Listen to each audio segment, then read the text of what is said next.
The verdict is in. Good evening and thank you for joining us tonight. Just within the last half hour, a jury found two former East Texas principals guilty of child abuse.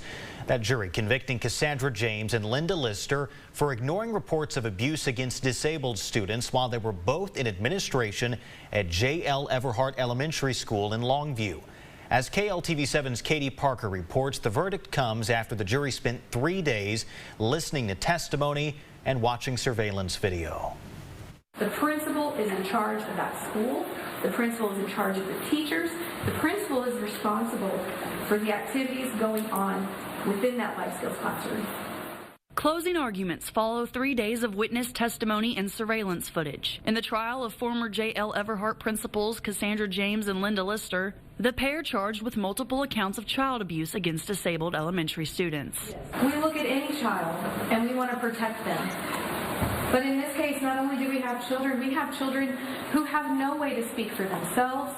James's defense says her lack of action to reports of alleged abuse is not worthy of a conviction. Insufficient follow-up? Does that make you guilty of a felony? No, it does not. Lister's defense says the investigation was rushed and there is lack of proof beyond a reasonable doubt. That is a reasonable doubt right there. That is dangling. There has been no evidence that Ms. Lister knew those teachers were doing that.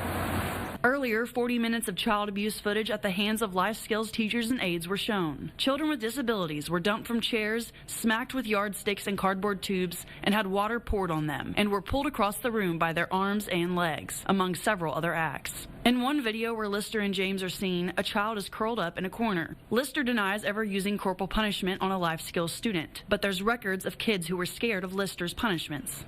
Everybody in the school is afraid of her.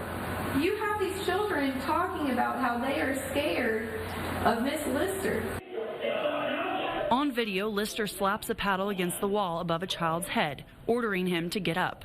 The defense suggests this type of discipline was encouraged by the student's parent. Swinging the paddle so close to his head was just, I don't think any parent would want that to happen. On video, James said she would continue reporting this student until he returned to his previous schools. The jury began deliberations around 4:45 p.m. Katie Parker, KLTV7 News. And again, now convicted, Lister and James are two of 6 people who were charged with the abuse of 11 students. 3 other educators pleaded guilty. The school district reached a financial settlement with the families of those students 4 years ago.